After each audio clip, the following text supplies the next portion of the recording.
Hello बच्चों, आज की क्लास में हम ये सीखेंगे कि चक्रवृद्धि ब्याज में हम किस तरीके से मूलधन के मान को ज्ञात करते हैं। जैसे अभी हमारा प्रश्नावली 7.2 में क्वेश्चन नंबर 11 दिया हुआ है।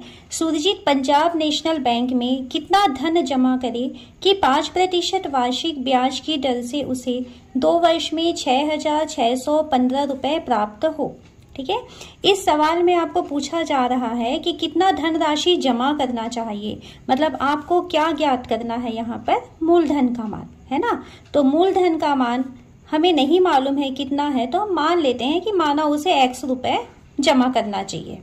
ओके, और क्या क्या जानकारियां आपको मिल रही हैं। 5% वार्षिक ब्याज की दर, तो यहाँ पर आपको पता चल रहा है कि दर का मान 5% वार्षिक है।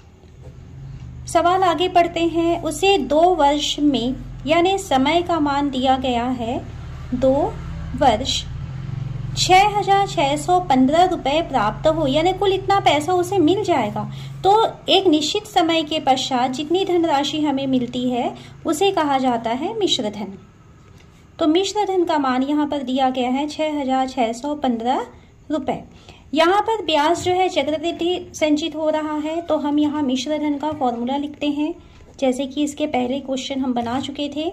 मिश्र धन बराबर मूलधन, कोष्टक लगाते हैं, 1 धन दर बटा 100 और इसमें घात लगा देंगे समय। इस सूत्र में जो जो जानकारी आपको मालूम है वो आप रख दीजिए। मिश्र धन का मान हमें क्वेश्चन में दिया गया है 6,615। मूलधन का मान हमने माना हुआ है x, इसकी वैल्यू हमें ज्ञात करनी है। 1 धन दर का मान दिया गया है 5%, 5 बटा 100 और समय का मान दिया गया है 2 वर्ष, तो हम यहाँ पर घात लगा देते हैं। तो 6,615 बराबर x, यहाँ से देखिए आप इसे काट सकते हैं या पहले एक बार मल्टीप्लाई करते हैं बेटा, फिर काटेंगे, है ना। 100 एकम 100 धन 5 कितना हो जाएगा, 105 बटा 100 और इसमें घात लगा हुआ है 2। काट सकते हैं, 5 दूनी 10, 5 एकम 5, 5 दूनी 10, 5 शून्य 0। 6,615 बराबर x, कोष्टक में आपके पास क्या बचा है, 21 बटा 20 की घात 2। 6,615 बराबर x, ये गुणा में है आपके पास 21 बटा 20, घात 2 है बेटा, तो हम इसको 2 बार लिखेंगे।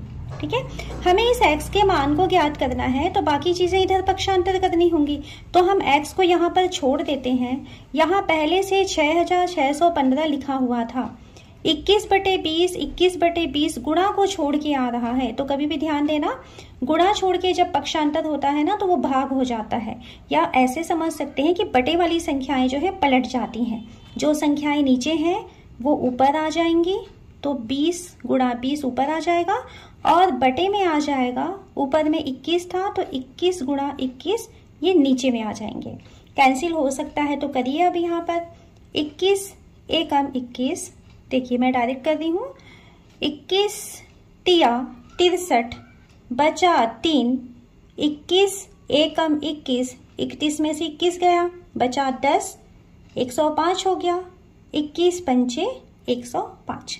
ठीक है, फिर से कटेगा, 21 एकम 21, 21 एकम 21 बचा 10, 21 पंचे 105।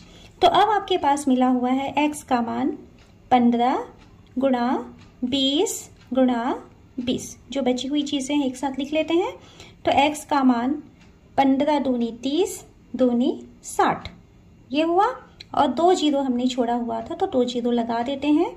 इस तरीके से x, जिसको कि हमने मूलधन कहा था, इस सवाल में हमें मूलधन की वैल्यू ज्ञात करनी थी, तो मूलधन का मान हमें मिल जाता है 6,000 रुपए। यानी कि अगर वो 6,000 रुपए जमा करेगा तो 2 वर्ष के बाद 5% की दर से उसे 6,615 रुपए मिल जाते हैं। क्वेश्चन नंबर 12 है, कौन सा धन 1.5 वर्ष में 10% वार्षिक चक्रवृद्धि ब्याज की दर से 18,522 रुपए हो जाएगा यदि ब्याज की गणना अर्धवार्षिक हो। बिल्कुल वही क्वेश्चन है जैसा भी हमने पहले बनाया हुआ है। कौन सा धन पूछा जा रहा है, मतलब हमें मूलधन की वैल्यू को ज्ञात करना है। तो यहाँ पर हम मान लेते हैं कि माना मूलधन की वैल्यू जो है वो x रुपए है, और जो जानकारियां मिल रही हैं वो देखिए। समय हमें दिया गया है यहाँ पर 1.5 वर्ष, समय बराबर 1.5 वर्ष। अब 1.5 वर्ष को हम कैसे लिखते हैं, 2 एकम 2 धन 1, है ना, नीचे जो हर है वो सामने वाले से मल्टीप्लाई हो जाता है। 2 एकम 2 धन 1 कितना हुआ, 3/2 वर्ष। इस तरीके से हम इसको बटे में लिख लेते हैं। 10% वार्षिक चक्रवृद्धि ब्याज की दर, तो यहाँ हमें पता चला दर का मान 10% वार्षिक है और हमें पता चल रहा है कि 18,522 रुपए हो जा रहा है, मतलब हमें मिश्र धन का मान पता चला 522 रुपए। हम क्वेश्चन को पढ़ते जाते हैं, लास्ट में हमें उसने दिया हुआ है कि ब्याज की गणना अर्धवार्षिक होने वाली है और आपको पता है बेटा कि अगर अर्धवार्षिक गणना होती है तो एक वर्ष को आधे आधे वर्ष में यदि बांटेंगे तो 2 बार आधा वर्ष आता है। कितने बार, 2 बार। तो वो जो संख्या आपके पास 2 आई हुई है, समय गुणा होगा, दर भाग होगा, तो समय को 2 से गुणा करेंगे और दर को 2 से भाग दे देंगे। 3/2 को 2 से गुणा करेंगे, ये 2 और ये 2 कट जाएगा, आपके पास बचेगा 3, क्या था, अर्धवर्ष, ठीक है।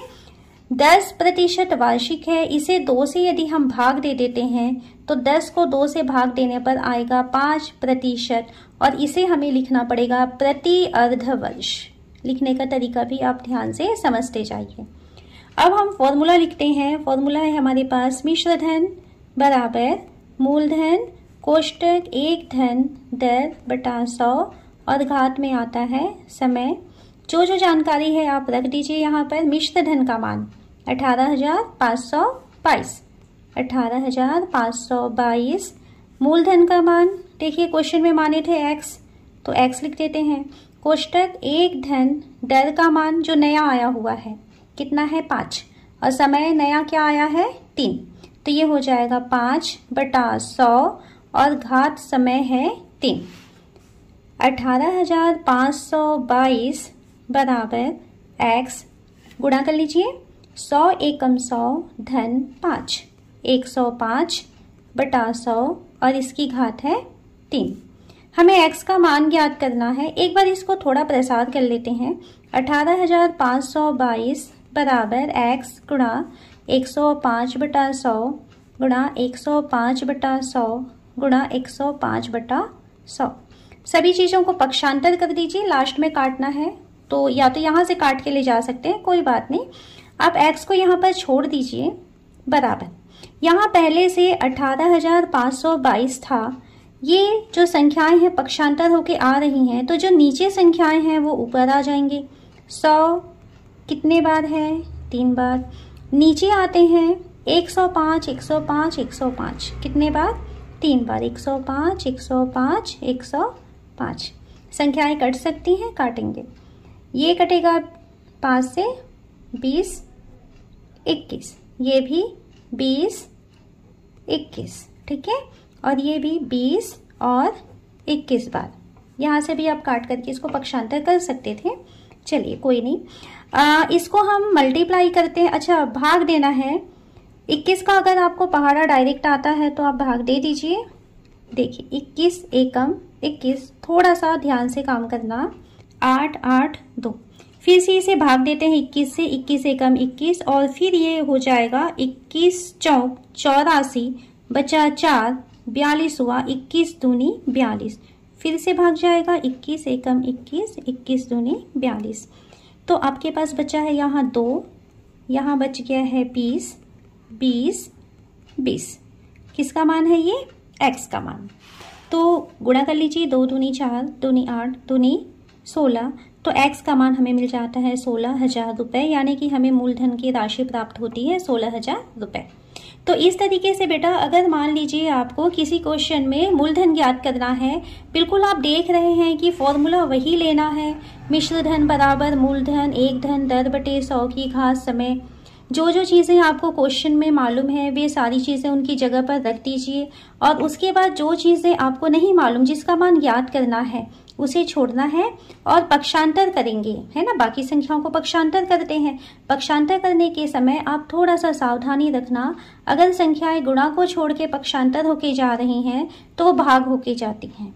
अब बटे वाली संख्या जब गुणा छोड़ के दूसरे पक्ष में जाती है तो बटे का जो अंशाधर है वो दूसरे पक्ष में जा करके पलट जाता है। ठीक है, ऐसे छोटी छोटी बातें यदि आप याद रखोगे तो ये बहुत आसानी से क्वेश्चन बन जाता है।